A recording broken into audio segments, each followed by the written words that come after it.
Welcome to Sana Tamil talk YouTube channel. Group 4 apply பண்ணியிருப்பீங்க.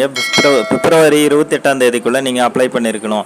அப்படி apply பண்ணதில் நீங்கள் ஏதாவது மிஸ்டேக் பண்ணிட்டீங்க, நேம், டேட் ஆஃப் பர்த், அட்ரஸில் டோர் நம்பர் ஏதாவது சேஞ்ச் பண்ணிட்டீங்க, மொபைல் நம்பர், இமெயில் ஐடி ஏதாவது சேஞ்ச் பண்ணணும் அப்படின்னா அதுக்கு எடிட் பண்ணி கரெக்ஷன் பண்ணிக்கலாம். அதுக்கு என்ன டேட்டு அப்படின்னு பார்த்தீங்கன்னா 4/3/2024 இருந்து 6/3/2024 வரைக்கும் நீங்கள் வந்து எடிட் பண்ணி கரெக்ஷன் பண்ணிக்கலாம். அதுக்கப்புறம் நீங்கள் வந்து எந்த ஒரு கரெக்ஷனோ எடிட்டோ பண்ண முடியாது, எந்த ஒரு சேஞ்சும் பண்ண முடியாது.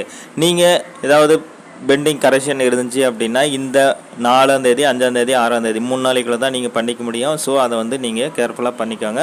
இந்த ஸ்க்ரீனில் தெரியறது பாருங்கள், எல்லாமே வந்து கன்ஃபார்ம் அப்படின்னு இருக்கும். இந்த ஸ்டேட்டஸில் எல்லாமே கன்ஃபார்ம் இருக்கும். ஆனால் வந்து இந்த லாஸ்ட்டில் ஒன்று பாருங்கள், 1/2024 இந்த அப்ளிகேஷன் மட்டும்தான் பாருங்கள் எடிட்டட் அண்ட் நாட் கம்ப்ளீட்டட்னு இருக்கும். அதாவது இவங்க என்ன பண்ணியிருக்காங்க அப்படின்னா அவங்க வந்து அப்ளை பண்ணிட்டாங்க, எல்லாமே ஃபீஸ் கட்டிட்டாங்க, எல்லாமே கம்ப்ளீட் பண்ணிட்டாங்க, சப்மிட்டும் பண்ணிட்டாங்க. ஃபஸ்ட்டு இவங்களுக்கு கம்ப்ளீட்டட் அப்படின்னு தான் அந்த கன்ஃபார்ம்டு அப்படின்னு தான் இருந்திருக்கு க்ரீன் கலரில். மறுபடியும் என்ன பண்ணிட்டாங்க அப்படின்னா, ஏன்னா பிப்ரவரி 28ஆம் தேதிக்குள்ளே தான் லாஸ்ட் டேட்டு, அதுக்குள்ளே தான் நீங்கள் குரூப் 4 அப்ளை பண்ணணும். ஸோ அந்த டேட்டுக்குள்ளேயே இருக்கும் போதே பிப்ரவரி 28ஆம் தேதிக்குள்ளேயே அவங்க அப்ளை பண்ணிட்டாங்க, கன்ஃபார்மாக ஆயிடுச்சு. அதுக்கப்புறம் ஒரு நாள் 2 நாள் கழிச்சு இவங்க என்ன பண்ணிட்டாங்க அப்படின்னா மேலே இந்த பக்கம் சைடில் எடிட் அப்படின்னு இருந்திருக்கு. அந்த எடிட் ஆப்ஷனை உள்ளே கிளிக் பண்ணோன்னே அவங்க லாஸ்ட் வரைக்கும் போகாமல் சப்மிட் பண்ணாமல் விட்டுட்டாங்க. சப்மிட் பண்ணாமல் லாக் அவுட் பண்ணிட்டாங்க, வெளியே வந்துட்டாங்க. ஸோ ஒரு டைம் நீங்கள் எடிட் பண்ணிங்க அப்படின்னா உள்ளே போயிட்டு அதில் இருக்கிற 5 ஸ்டெப்ஸ், ஒரு 6-7 ஸ்டெப்ஸ் இருக்கும். அந்த ஸ்டெப்ஸ் எல்லாம் நீங்கள் கம்ப்ளீட் பண்ணிவிட்டு தான், சப்மிட் பண்ணிவிட்டு தான் நீங்கள் வெளியே வரணும்.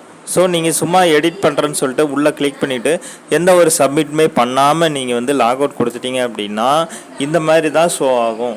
எடிட்டட் அண்ட் நாட் கம்ப்ளீட்டட் இந்த மாதிரி ஷோ ஆகும். இந்த மாதிரி ஷோ ஆனால் உங்களுக்கு ஹால் டிக்கெட்டு ப்ரொவைட் பண்ண மாட்டாங்க, நீங்கள் எக்ஸாமை எழுத முடியாது. நீங்கள் எந்த ஒரு அப்ளிகேஷனும் உள்ளே லாகின் பண்ணுறீங்க அப்படின்னா அது லாஸ்ட்டாக வந்து ஃபுல்லாக சப்மிட் பண்ணதுக்கப்புறம் தான் நீங்கள் வெளியே வரணும்.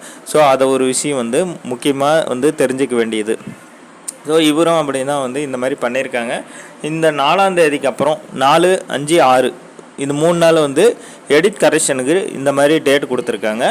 ஸோ இந்த மாதிரி உங்களுக்கு ஏதாவது ப்ராப்ளம் க்ரீன் கலர், ரெட் கலரில் இருந்தது அப்படின்னா நீங்கள் வந்து இந்த 3 நாள் வந்து கரெக்ஷன் பண்ணி சப்மிட் பண்ணிடுங்க. ஸோ இந்த தகவல் உங்களுக்கு ஒரு யூஸ்ஃபுல்லாக இருந்திருக்கும். நம்ம சேனலை சப்ஸ்கிரைப் பண்ணிக்கோங்க. தேங்க்யூ.